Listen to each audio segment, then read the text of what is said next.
सांगलीतून माधवनगर तासगावकडे जाण्यासाठी आता सुकर मार्ग होणार आहे। कारण सांगलीतून माधवनगर तासगावकडे जाणारा पर्यायी मार्ग म्हणजेच रेल्वे उड्डाणपूल आता नव्यानं सुरू होत आहे, साकारत आहे। त्याचं काम आता अंतिम टप्प्यात आलेलं आहे। त्यामुळं माधवनगरकडे जाणारा जो जुना बुधगाव रस्ता आहे, त्याचा जो रेल्वे गेट आहे, तो पुढील 3 महिन्यासाठी प्रशासनाकडून कामासाठी बंद ठेवण्यात आलेला आहे। त्यामुळे या मार्गावरची सर्व वाहतूक पर्यायी मार्गाने वळवण्यात आलेली आहे। सध्या आपण पाहतोय हा रेल्वे गेट आहे, जो जुना बुधगाव रोड करून शांतिनिकेतन मार्गे माधवनगर आणि पुढे तासगावकडे जाणारा हा मधला पर्यायी मार्ग आहे। या मार्गावर मोठ्या प्रमाणात शाळा, कॉलेज असेल किंवा ग्रामीण भागातून सांगलीमध्ये ये जा करणारी लोकांची संख्या, वाहनधारकांची संख्या मोठी आहे आणि त्यामुळं हा वर्दळीचा रेल्वे गेट आहे।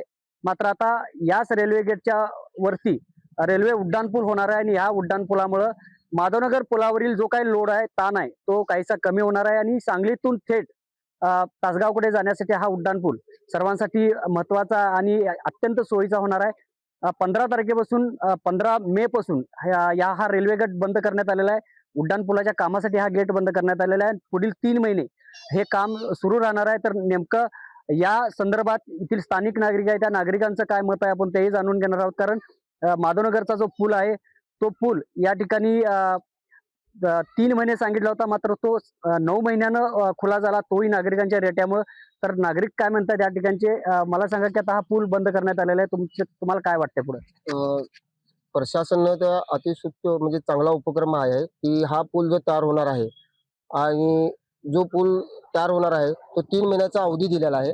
तर हा अवधी 3 महिन्यातच पूर्ण करावा। कारण नवीन जो ब्रिज आपला रेल्वे चिंतामणी नगरचा पूल होता, तो 6 महिने सांगितलेले आहे, पण 1.5 वर्षभर झालं, पण काम ढिसाळ काम झालेलं आहे।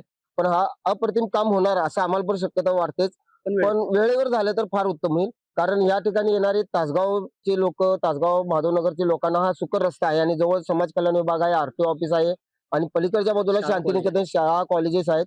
त्यामुळे विद्यार्थ्यांना त्याचा फार मोठा त्रास होणार आहे 3 महिन्यात। आता जून महिन्यात शाळा चालू झाल्यानंतर ऍडजस्ट करायला तयार आहे? त्या आम्ही तयार आहोत। आम्ही यासाठी म्हणजे वेळेत काम झालं तर फार उत्तम होईल। कारण मध्यंतरी पण काम चालू असताना पण इथं अडथळे भरपूर निर्माण झाले, पण आता पूल तयार झाल्यानंतर आम्हाला सुकर होईल। पण आता या प्रशासनाने यावर वेळेवर काम पूर्ण करून द्यावं, तेवढीच आमची विनंती आहे। नक्कीच सांगली जिल्ह्यातील रेल्वे प्रशासनाचा ढिसाळ कारभार जर पाहिला तर बेलवडीचा पूल असेल, चिंतामणीनगरचा पूल असेल किंवा विश्रामबागचा पूल असेल, या पुलाला त्यांनी जी दिलेली मर्यादा होती, त्यांनी जी दिलेली मुदत होती, ह्या मुदतीपेक्षाही 1-1 वर्ष नंतर हे पूल लोकांसाठी खुले झालेले आहेत।